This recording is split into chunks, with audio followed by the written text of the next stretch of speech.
Hello students, welcome back to my channel left hand commerce. और आज हमारा agenda रहेगा मैराथन सीरीज में मैक्रो इकोनॉमिक्स का गवर्नमेंट बजट टॉपिक। देखो, गवर्नमेंट बजट से पहले मैं आपको ये समझाना चाहता हूँ कि बजट क्या होता है। हमारे घर का भी तो बजट होता है, हमारे पॉकेट एक्सपेंस का भी जो हमें डेली मिलता है उसका भी तो बजट होता है। बजट मम्मी भी बना रही हैं, बजट पापा भी बना के चल रहे हैं, और हम भी कहीं ना कहीं बजट बनाते हैं अपनी चीजों को लेकर। तो बजट होता क्या है? मैं ये बोलता हूँ कि कहीं से आपके पास कुछ पैसे आते हैं, तो आप ये सोचते हो इस पैसे से मुझे क्या, कब और कैसे करना है, और इसी चीज को हम कहते हैं गवर्नमेंट बजट। जब हमारी सरकार ऐसा काम कर रही है तो सरकार के पास भी बहुत जगह से पैसे आते हैं, और उसको देश को चलाना है। तो वो देश को चलाने के लिए क्या, कब और कैसे करेगी, वही चीज की सोच को हम कहते हैं गवर्नमेंट बजट। गवर्नमेंट बजट ना एग्जैक्ट नहीं होता, ये एक एस्टीमेट होता है, एक लमसम आइडिया लिया जाता है इसमें। ठीक है कि भाई मुझे, लेट सपोज जैसे मम्मी होता है, कि भाई मम्मी ने क्या किया है कि उनके पास होगा क्या कि पापा ले आके मान लो 30,000 रुपए दे दिए उनको, और बोले इस 30,000 को इस तरीके से खर्च करना कि पूरे महीने का खर्च भी हो जाए, और पूरे महीने में कहीं भी पैसे की कमी ना पड़े, क्योंकि अगली सैलरी आने तक मेरे पास और पैसे नहीं है। और अगर कहीं उल्टा सीधा खर्चा हो जाता है, कभी कभी ऐसा हो जाता है कि मम्मी क्या की कि एक आ रहे थे, लेट सपोज वो मार आपके मोहल्ले में आते होंगे ना साड़ी वाड़ी बेचने वाले, और मम्मी लोग साड़ी से बहुत फैसिनेट होती है, तो वो एक साड़ी खरीद लेती है मान लो 1500 2000 का। ठीक है, तो अब क्या होगा? अब कहीं ना कहीं थोड़ा सा डंबल डोल स्थिति हो सकती है कि महीने के खत्म होने से पहले पैसे खत्म हो जाए। तो ये सिचुएशन से बचने के लिए क्या बनाया गया है? बजट। ठीक है, तो हम अपनी लाइफ में भी बजट लेके चलते हैं, और ऐसे ही सरकार भी हमारे भारत को चलाने के लिए, हमारी इंडिया को चलाने के लिए बजट को बनाकर चलती है। ठीक है, तो हम अपने बजट को अब साइड करते हैं और मोदी जी सरकार के बजट की बात करते हैं। ठीक है, तो देखो सरकार के बजट के बारे में मैं आपको समझाता हूं। यहां पर मैंने लिखा है गवर्नमेंट बजट या बजट। ठीक है, कई लोग इसको ना सेंट्रल बजट या यूनियन बजट के नाम से भी जानते हैं, और कुछ लोग जो अकाउंट्स या कॉमर्स की दुनिया से इसको बोले तो एनुअल फाइनेंशियल स्टेटमेंट भी इसी को कह देते हैं। ठीक है, अच्छा, बजट मैंने बोला, बजट में दो चीज होता है, पैसा आना। क्या चीज? पैसा आना और पैसा जाना। ठीक है, पैसा आना और पैसा जाना, यही तो है बजट। तो ये क्या बोल रहा है? पैसे आने को हम बजट का रिसीट साइड बोलते हैं। रिसीप्ट साइड यानी इनकम का साइड, इनफ्लो का साइड। क्या?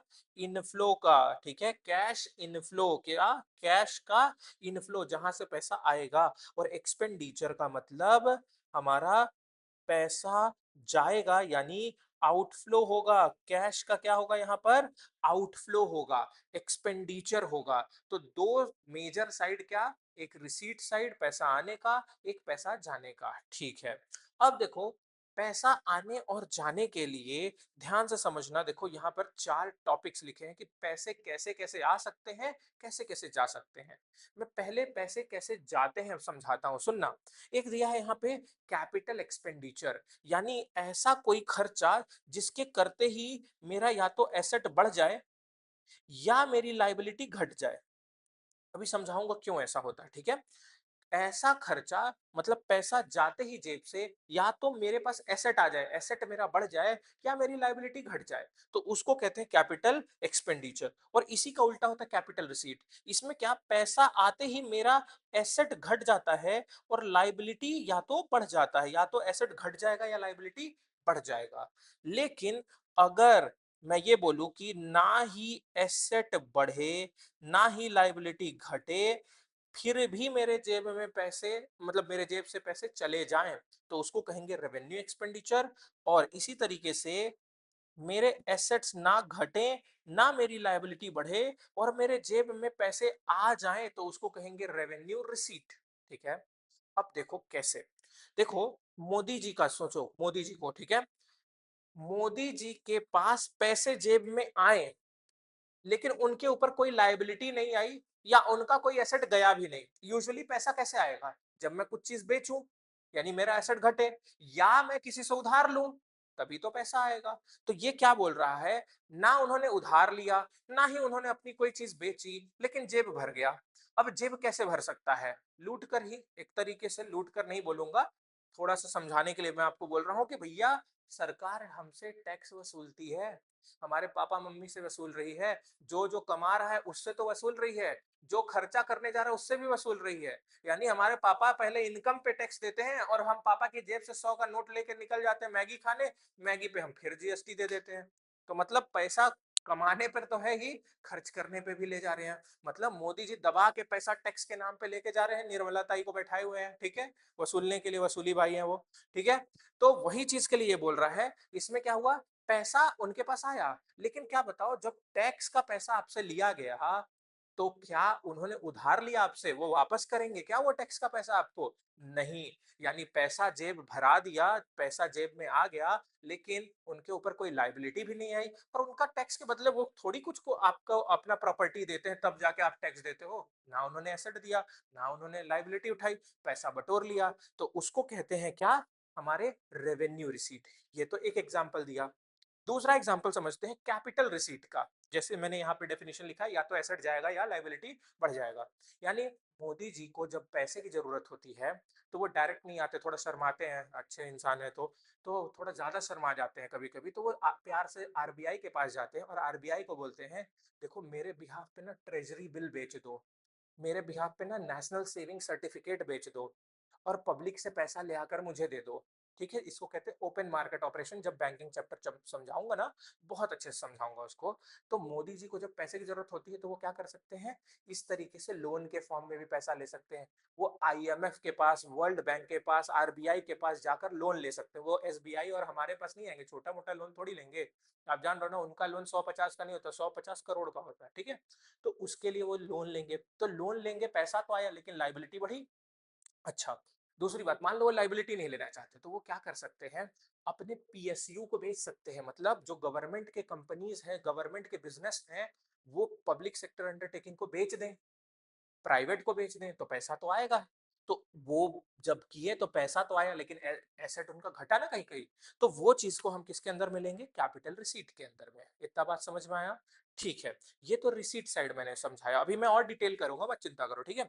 अब आते हैं एक्सपेंडिचर साइड, मतलब कि खर्चा करूंगा, जेब से पैसे चले गए, बदले में कुछ मिला भी नहीं। वैसे हम कब पैसे देते हैं, जब पैसा दिए और कुछ लिए। लेकिन यहाँ पैसा चला जाएगा, बदले में कुछ आएगा नहीं है, मतलब मेरा एसेट भी नहीं बढ़ेगा, और मेरा मेरा जो लाइबिलिटी था ना, कर्ज, वो भी नहीं चुकेगा।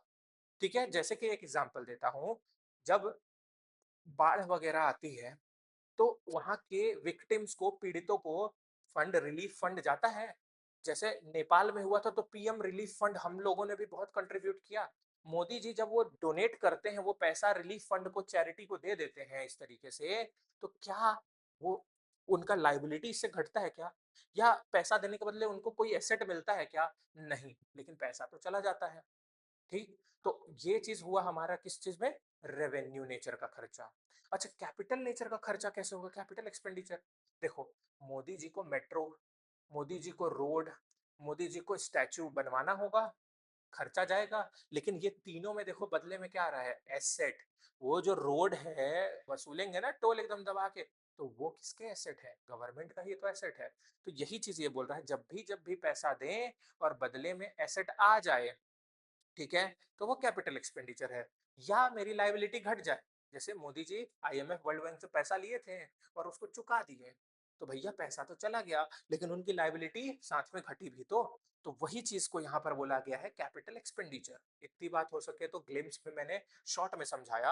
अब इसका एक डिटेल्ड वर्जन देखो, कैसे कैसे पैसे वसूले जाते हैं, या कैसे कैसे जगह पर पैसे खर्च होते हैं, देखो जल्दी से, और इस चैप्टर को वाइंड अप बहुत जल्दी अब होने वाला है, देखे। तो देखो, अब मैं बोल रहा हूँ रेवेन्यू रिसीप्ट के अंदर, मतलब पैसा आएगा, लेकिन मेरे ना एसेट्स घटेंगे ना लाइबिलिटी बढ़ेगी। तो देखो कैसे कैसे मोदी जी पैसा बटोरते हैं। एक तो मैंने बोला टैक्स रिसीट, दूसरा होता है नॉन टैक्स। टैक्स रिसीट में दो है, डायरेक्ट टैक्स और इनडायरेक्ट टैक्स, यानी इनकम टैक्स जो पापा से वसूले और इनडायरेक्ट टैक्स जीएसटी जो हमारे जेब से मैगी खाने वक्त वसूल लिए, ठीक है। तो वही चीज के लिए बोल रहा है डायरेक्ट और इनडायरेक्ट टैक्स। तो देखो ये हुआ टैक्स रिसीट। टैक्स रिसीट में डायरेक्ट और इनडायरेक्ट, डायरेक्ट के अंदर में इनकम टैक्स या कॉर्पोरेट टैक्स बोल दे, और इनडायरेक्ट के अंदर जीएसटी सबसे पॉपुलर है, लेकिन बाहर से खरीदते हो तो जीएसटी नहीं, कस्टम्स लगता है और कुछ चीजों पर एक्साइज ड्यूटी लगता है। It is not exercise, it is excise duty, यानी मैन्युफैक्चरिंग पे टैक्स। जैसे कि एक बेस्ट एग्जांपल देता हूं, आप लोग नहीं मतलब जो लोग अल्कोहल कंज्यूम करते हैं उनके ऊपर क्या लगेगा बेटा, जीएसटी नहीं लगती। और मैं कभी बताऊंगा अपने रेगुलर बैच में, मैं हमेशा बच्चों को बताता हूँ कि जीएसटी क्यों नहीं लगी अल्कोहल पे, वो भी तो एक गुड्स है और नाम है गुड्स एंड सर्विसेज टैक्स, क्यों नहीं लगा कभी विस्तार में समझेंगे, ठीक है, इसको डिटेल में। अच्छा, टैक्स रिसीट को हटाते हैं, अब आते हैं नॉन टैक्स। देखो बेटा, पैसे आएंगे टैक्स के नाम पे नहीं आएंगे और उधार भी नहीं ले रहे हैं वो हमसे। कैसे? जैसे कि आप लोग स्टंट मारने के लिए, हीरो बनने के लिए क्या करते हो, बिना हेलमेट के निकल देते हो, चौराहे पे पकड़े जाते हो तो फाइन पेनाल्टी लगती है। जब फाइन पेनाल्टी लगेगी बेटा, वो जो चालान कटेगा आपका, वो कहाँ जाएगा, मोदी जी के ही। अगर चालान की पर्ची लेकर दोगे तो मोदी जी के पॉकेट में, नहीं तो जो भैया पकड़े हैं 200 उनके पॉकेट में। तो वो आपके ऊपर है, आप कौन सा चाहते हैं। लेकिन मोदी जी को पैसा मिल तो रहा है ना, लेकिन उधार नहीं ले रहे हैं वो, ठीक है। अच्छा, तो ये है नॉन टैक्स रिसीट। तो नॉन टैक्स के अंदर में, जैसे कि मैंने आपको बोला, फाइन कई बार लगता है, ठीक है, आपका चालान वालान कटता है, ठीक है, ये सब है, इंटरेस्ट है, फीस है, ठीक है। तो ये सारी चीज नॉन टैक्स के अंदर में आती है। मतलब कहीं पे आप किसी को लोन दिए हो तो उसका ब्याज आएगा, किसी के शेयर्स खरीदे हो किसी कंपनी के तो उसमें डिविडेंड आएगा, मोदी जी घूमने चले जाते हैं तो मिलोनी आंटी से क्या करते हैं, वो गिफ्ट लेके आ जाते हैं कई बार, तो वो सारे गिफ्ट भी आएगा यहाँ पे, ठीक है। तो ये सारी चीज इसमें आएगा, ठीक। तो ये हो गया हमारा नॉन टैक्स, ठीक है। इसमें ना मैं दो खास चीज है, एशीट्स और स्पेशल असेसमेंट, वो मैं आपके लिए छोड़ता हूँ होमवर्क, लेकिन मेरे रेगुलर वाले बैचेस जो चल रहे हैं उसमें मैं बहुत डिटेल में जाता हूँ उन चीजों पर, ठीक है। तो कुछ चीजों भाई उनके लिए भी बेनिफिट, काफी पैसे दे रहे हैं बेचारे, ठीक है, तो कुछ एडेड एडवांटेज उनके लिए छोड़ देता हूँ। अच्छा, ये हो गया हमारा रेवेन्यू रिसीट। अब आते हैं हम कैपिटल रिसीट के ऊपर। कैपिटल रिसीट कहने का मतलब है, इसमें देखो क्या होगा, या तो एसेट घटेगा या लायबिलिटी बढ़ेगी। तो देखो मेन, या तो मैं बोरोइंग करूं, मैं मतलब गवर्नमेंट, मोदी जी जब गवर्नमेंट बोरो करती है आईएमएफ, वर्ल्ड बैंक या आरबीआई से, तो वो यहाँ पर लायबिलिटी बढ़ाएगा। रिकवरी ऑफ लोन गिवन, मतलब अगर उन्होंने लोन किसी को दिया था और उसको वापस ले रहे हैं, तो बेटा पैसा आ रहा है, उनका जिसको लोन दी है वो एक तरीके का डेटर है, एसेट है, तो जब वो पैसा लिए तो वो घट गया ना, तो उनका एसेट घटा, ठीक है। पहले वाले में लाइबिलिटी बढ़ी थी, दूसरे वाले में एसेट घटा, ठीक है। डिसइन्वेस्टमेंट, यानी जब वो अपने गवर्नमेंट के बिजनेस पीएसयू को सेल कर देते हैं, किसको, प्राइवेट लोगों को, तो उनका एसेट चला जाता है, पैसा आ जाता है। तो ये हो गया हमारे कैपिटल रिसीट के अंदर के तीन मेजर तरीके, ठीक है।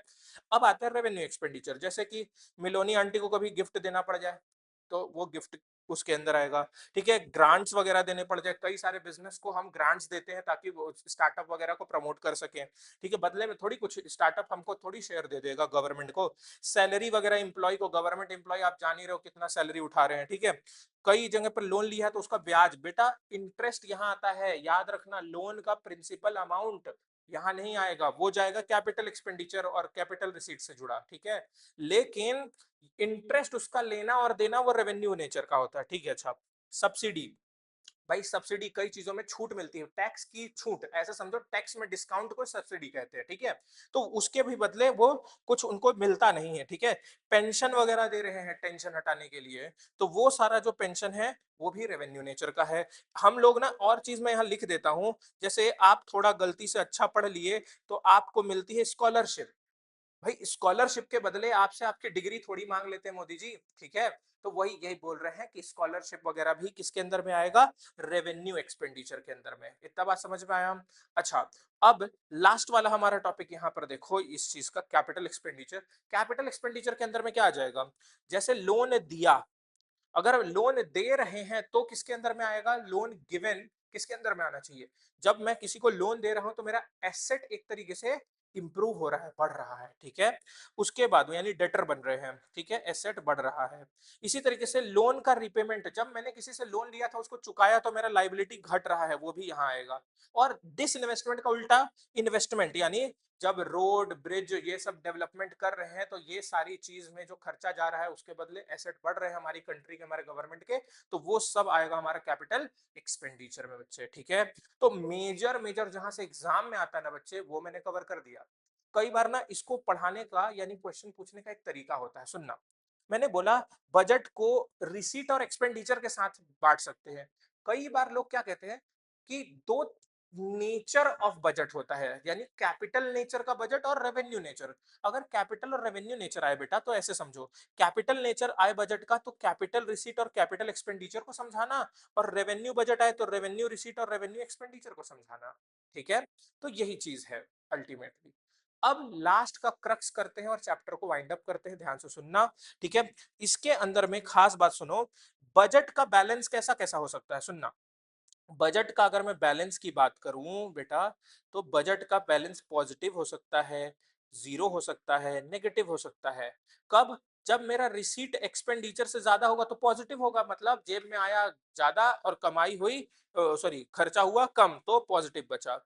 अगर मेरा जितना कमाई हुआ उतना पूरा खर्च हो गया तो जीरो बचा। अगर मेरा कमाई कम हुआ और खर्च ज्यादा हुआ, आमदनी अठन्नी खर्चा रुपया हो गया, तब क्या होगा यहाँ पर? तब हमारा ये नेगेटिव बैलेंस यानी डेफिसिट बजट बन जाएगा। इतना बात समझ में आया? और आपको भी पता होगा इन तीनों में आपको अच्छा कौन लगेगा, ये वाला पॉजिटिव सरप्लस वाला बजट। ये वाला थोड़ी अच्छा लगेगा कि जेब में छाई है कंगाली जैसे जिंदगी में, ठीक है। तो वो सारी चीज यहाँ पर नहीं आती है। इतनी बात समझ में आया? तो ये हो गया हमारा कंपोनेंट्स ऑफ बजट।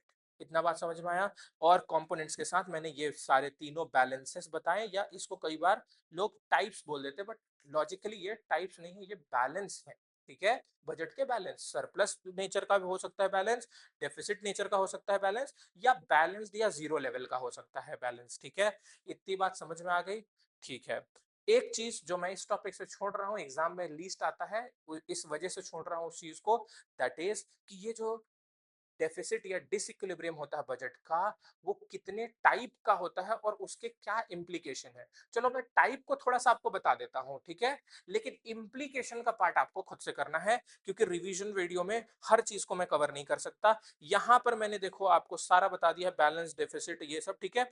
अब देखो टाइप्स ऑफ डेफिसिट, मतलब ये जो हमारा माइनस में आता है ना बेटा, ये वाला कैसे कैसे नेचर का होता है, तो ये होता है रेवेन्यू, फिस्कल और प्राइमरी। रेवेन्यू डेफिसिट का मतलब समझना बेटा, जब मैं रेवेन्यू वाले नेचर के खर्चे से रेवेन्यू वाले रिसीट को माइनस करता हूं, मतलब मेरा रेवेन्यू का खर्चा रेवेन्यू वाले रिसीट से ज्यादा हो जाता है, तो रेवेन्यू डेफिसिट कहलाएगा। लेकिन जब मेरा टोटल खर्चा टोटल रिसीट से ज्यादा हो जाता है तो उसको फिस्कल डेफिसिट कहते हैं, ठीक है। यानी रेवेन्यू और कैपिटल रिसीट दोनों को मिला के जब वो रेवेन्यू और कैपिटल एक्सपेंडिचर को देखे तो हमारा एक्सपेंडिचर साइड ओवरऑल ज्यादा हो जाए, तो वो होता है फिस्कल डेफिसिट, ठीक है। अच्छा, तीसरी बात, प्राइमरी डेफिसिट मतलब प्राइमरी, ये इस साल का करंट ईयर का डेफिसिट है।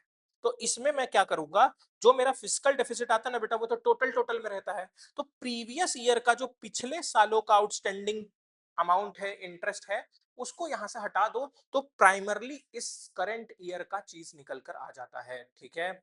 तो यहां तक मैंने एक एक चीज को अच्छे से डिटेल में कवर करा दिया बच्चे। अगर आपको कोई भी डाउट हो, आप प्लीज, मैं वापस से यहाँ पे नंबर आपको मेंशन कर देता हूँ जैसा हमेशा मैं करता हूँ, कि 9754173902 के ऊपर आप कांटेक्ट कर सकते हो। और टाइमिंग ध्यान से समझना बच्चे, ठीक है। इसी में करना आप 9 PM टू 11 PM में करना, सो दैट मैं आपकी क्वेरी को जल्दी से जल्दी रिजॉल्व करके भेजूं। अगर आप टेक्स्ट नहीं करना चाहते यहाँ, आप कमेंट सेक्शन में करो, वो बहुत ज्यादा अच्छा रहेगा, क्योंकि उसका हेल्प सबको मिलेगा, ठीक है। तो आप कमेंट सेक्शन में, और जिस कमेंट पे सबसे ज्यादा लाइक्स एंड क्वेरीज आएंगी, उसको मैं हमेशा बोलता हूँ नेक्स्ट क्लास में लाइव आकर मैं क्लास में समझा दिया करूंगा, ठीक है। इतना मैं जरूर आपके लिए कर दूंगा। और ये जो बुक आपको ऑलरेडी दिखी, हमेशा मैं आपको बताया ये मेरी खुद की बनाई बुक है, एंड बिलीव मी ये सिर्फ 98 पेजेस में समराइज्ड है। इसमें कोई भी ऐसा चीज मैंने नहीं हटाया है जो बोर्ड के लिए रिलेवेंट हो। अगर आपको ये बुक चाहिए, आप इसी नंबर पे मुझे पिंग कर देना, एड्रेस के साथ मैं आप तक कुरियर करा दूँगा, ठीक है? चलो, तो मिलते हैं नेक्स्ट वीडियो में। अगर मेरा कंटेंट और मेरा कंटेंट को समझाने का वे आपको बहुत प्रिसाइज़ लगता है, टाइम सेविंग लगता है और फालतू के इधर-उधर की बातें नहीं हुई हमारे वीडियो में, तो प्लीज़ इसको लाइक, शेयर, सब्सक्राइब करना, सो दैट हम भी मोटिवेट होके जल्दी से जल्दी आपके लिए बेस्ट से बेस्ट कंटेंट प्रेज़ेंट करते रहें, ठीक है? मिलते हैं नेक्स्ट वीडियो में, till then take care, bye bye.